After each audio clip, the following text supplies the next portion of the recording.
So it's a misty morning, and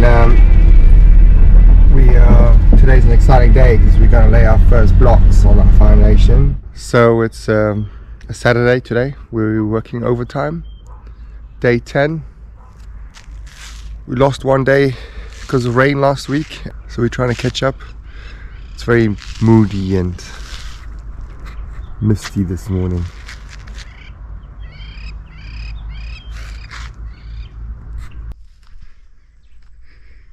And you can see yesterday we put all the foundations in.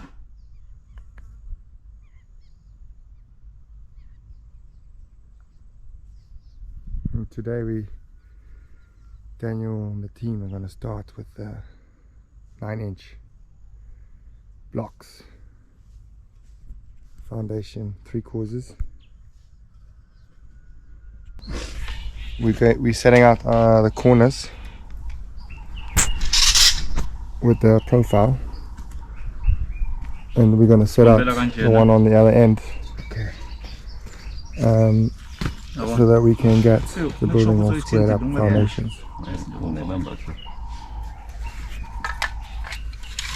We're just measuring the length of the building.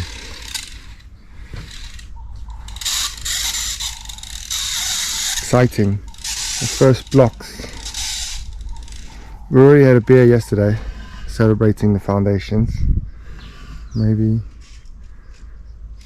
Probably Monday, Tuesday. Hello. Okay. Yeah. I'm an architect and I have a few basic skills at hand. I can do a bit of welding and a bit of plumbing and a bit of carpentry and a bit of painting and a bit of generally most things. But when it comes to laying blocks and plastering, that is an art. So I've got Daniel here, who is an expert builder, who I've worked with for quite a long time, and he's going to help out. If I tried doing it, it would take a lot longer and wouldn't be nearly as good.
So the container is currently sitting over here. We're going to hire a truck to pick the container up, drive it across to this side, take it and hoist it onto the foundations, because these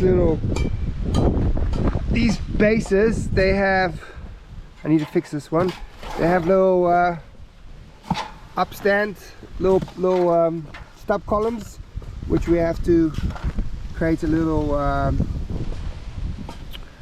box for, because we want them to be very neat. So we want the container to sit like really neatly on the same level as the foundation level, well, the floor of the container, so they actually sit a little bit lower. So we want them to sit flat, the stub column sits flush on the outside, so it looks really neat, so keep it really tidy. We made some very strong concrete, and Daniel's currently fixing this little stub columns. The container is gonna sit on this corner, so the fish line is the edge of the container. We've allowed 15 mil here because we want the plaster from the brickwork, we want the plaster to join the container nice and flush. We've allowed a little bit of space there. So yeah, you can see we're gonna put concrete in that one. You can see the stub column, the steel that's still sticking out, and we've foundation brickwork's all done. So tomorrow we're gonna get a flat plate compactor and we're gonna level this out and compact it. And then we've got some fill material here that's gonna go in there. So we've casted these two bases. So you can see the steel that's protruding, that's for, we're going to put the stub column on there now so that tomorrow it can cure.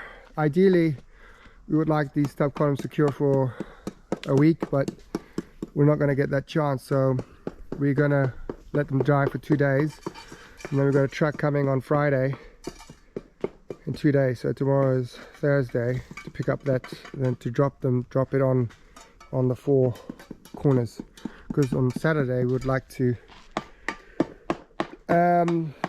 get all the slabs poured. So tomorrow, Friday, the electrician will come, we'll have a level, we'll put plastic, we'll put mesh, and then we'll get the electrician to come and put some conduits for the plugs. Yeah, there's a food. Manang phone, that's in English.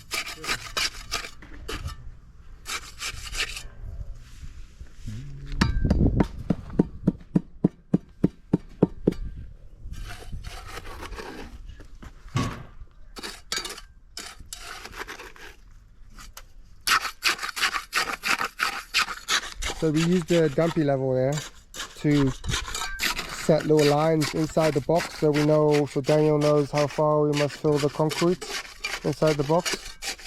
So because the floor slab here, I want it to be level with the container,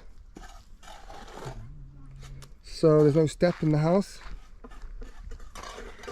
and that container, the edge of the thickness of that bottom, from floor to the bottom of the container, is 170 millimeter. So we've factored that in. So the stub columns are 170 lower than the floor, top of floor concrete level. Yeah, we're not going to do a screed. We're going to do a smooth offshot, smooth finish, concrete finish, and then we're going to pour a thin layer of self-leveling screed with a bit of color in it, and we're going to put an epoxy finish on it. When I started this project, it was all about trying to cut costs, and this was one thing that we came up with. I've done a lot of screeded floors, and often they crack, and often I want this house to be durable, because you know, it's going to be a holiday house. We got lots of people coming, visiting, and coming and going, and so with kids, so we would like the floors to be as robust as possible. So we're just going to go with concrete finish with a steel finish, and then we're going to pour a self-leveling screed with a color pigment in it, which will get really hard, and then the self-leveling screed will be about 2-3 mils, and then we'll put an epoxy, 2 coats of epoxy on top of that. And what we're going to do with the container is we are going to I haven't completely decided yet.